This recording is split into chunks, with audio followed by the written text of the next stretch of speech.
نحمده ونصلي على رسوله الكريم اما بعد۔ محترم ناظرین کرام، نبی کریم صلی اللہ علیہ وسلم کی ذات مبارکہ کے بعد آپ کے جانثار صحابہ اکرام رضی اللہ عنہم کی حیات طیبہ ہمارے لیے عمدہ نمونہ اور بہترین مشعل راہ ہے۔ یہ لوگ دین کو سمجھنے والے اور پھیلانے والے ہیں، اللہ تعالیٰ کے ایک ایک حکم پر سر تسلیم خم کرنے والے ہیں، حضور صلی اللہ علیہ وسلم کی ایک ایک ادا پر اور ایک ایک سنت پر مر مٹنے والے ہیں۔ انہوں نے کہہ کر نہیں بلکہ عمل کر کے بھی دکھایا ہے۔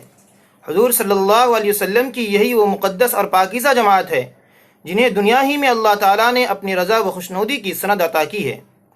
اسی پر بس نہیں بلکہ ان کے ایمان اور ان کے اعمال کو صحیح اور درست ہونے کا معیار بنایا ہے۔ اس لیے آئیے دیکھتے ہیں کہ رمضان مبارک کے مقدس مہینے میں صحابہ اکرام کے کیا معمولات تھے۔ صحابہ اکرام کا معمول تھا کہ رمضان مبارک کے مہینے کی آمد سے پہلے ہی اپنے معمولات کو ترتیب دے دیا کرتے تھے، جس میں روزہ، قیام اللیل یعنی تہجد و تراویح، تلاوت قرآن کریم اور صدقہ و خیرات ہوتے تھے۔ صحابہ اکرام خوش دلی سے روزہ رکھا کرتے تھے، حتیٰ کہ سفر اور جنگ کے دوران بھی روزہ رکھتے تھے۔ گرمی کی تمازت بھی ان کے روزے میں حائل نہیں ہوتی تھی۔ حضرت ابو عثمان رحمۃ اللہ علیہ فرماتے ہیں کہ میں نے حضرت ابن عمر رضی اللہ تعالیٰ عنہ کو دیکھا کہ آپ روزے کی حالت میں گرمی کی شدت سے بچنے کے لیے کپڑا بھگو کر اپنے اوپر ڈال رہے تھے۔ یہی وجہ ہے کہ ان کا روزہ کامل و مکمل ہوتا تھا۔ روزے کے مقاصد میں وہ کھرے اترتے تھے، وہ روزے کے فوائد سے بھرپور فائدہ اٹھاتے تھے۔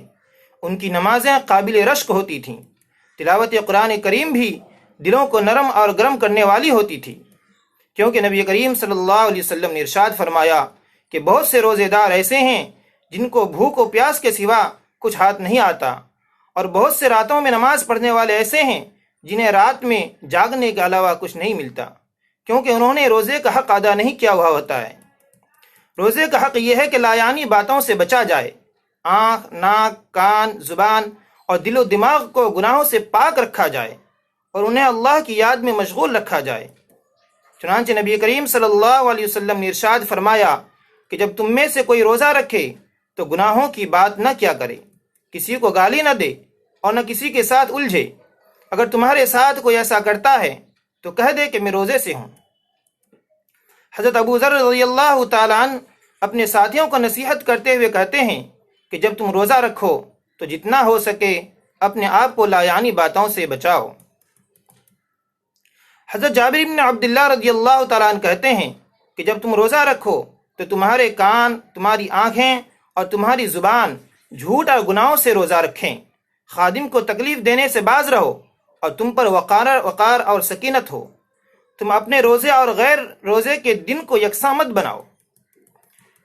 دنیاوی خرافات سے بچنے کی خاطر بعض صحابہ اکرام روزے کی حالت میں مسجد میں رہتے تھے۔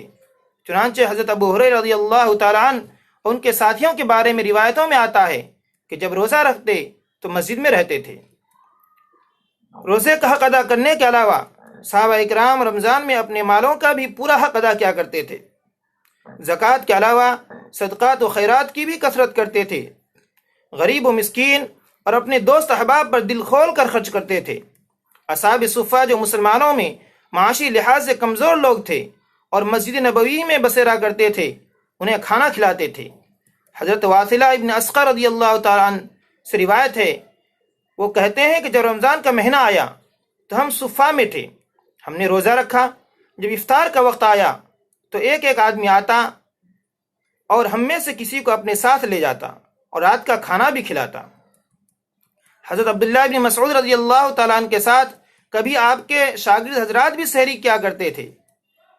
حضرت ابو جمرہ نصر بن عمران ضبعی سے روایت ہے کہ ہم رمضان میں ابن عباس رضی اللہ تعالیٰ عنہ کے ساتھ افطار کیا کرتے تھے اور کھانا بھی کھاتے تھے۔ صحابہ اکرام رضی اللہ تعالیٰ عنہم عام دنوں میں تہجد کی پابندی کیا کرتے تھے اور رات کا ایک حصہ اللہ کی عبادت میں گزارتے تھے، لیکن رمضان مبارک کے مہینے میں تقریباً پوری رات عبادت میں صرف کرتے تھے۔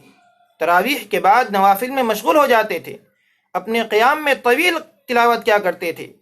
رات کا اکثر حصہ تلاوت قرآن، نماز اور ذکر و اذکار اور استغفار میں گزارتے تھے۔ حضرت عبداللہ ابن ابو بکر رحمہ اللہ کہتے ہیں کہ میں نے ابو ذر غفاری رضی اللہ تعالیٰ عنہ کو کہتے ہوئے سنا، ہم رمضان میں قیام اللیل سے واپس ہوتے تو خادموں کو جلدی کھانا لانے کے لیے کہتے تھے کہ کہیں طلوع فجر نہ ہو جائے۔ صحابہ اکرام کی نمازوں و تراویح کا حال یہ تھا کہ طویل قیام اور لمبے رکوع و سجود کی وجہ سے جب وہ تھک جاتے تھے تو لاٹھی وغیرہ سے سہارا لینے کی ضرورت پڑتی تھی۔ چنانچہ امام بہقی رحمۃ اللہ علیہ نے سائب ابن یزید رحمۃ اللہ علیہ سے روایت کیا ہے کہ عمر بن الخطاب رضی اللہ تعالیٰ عنہ کے زمانے میں صحابہ اکرام رمضان کے مہینے میں 20 رکعت نماز پڑھتے تھے۔ عثمان بن عفان رضی اللہ تعالیٰ عنہ کے زمانے میں طویل قیام کی وجہ سے اپنی لاٹھیوں پر ٹیک لگا لیتے تھے۔ حضرت عبد الرحمن بن عراق اپنے والد سے روایت کرتے ہیں کہ میں نے رمضان میں صحابہ اکرام کو دیکھا کہ وہ طویل قیام کی وجہ سے اپنے لیے رسیاں باندھ دیا کرتے تھے تاکہ اس سے سہارا لے سکیں۔ محترم ناظرین کرام، یہ تھے صحابہ اکرام کے معمولات رمضان۔ آج ہم ان کے نام لیوا ہیں تو ہمیں بھی ان کی طرح اپنے معمولات بنانے چاہیے۔ وما علینا الا البلاغ۔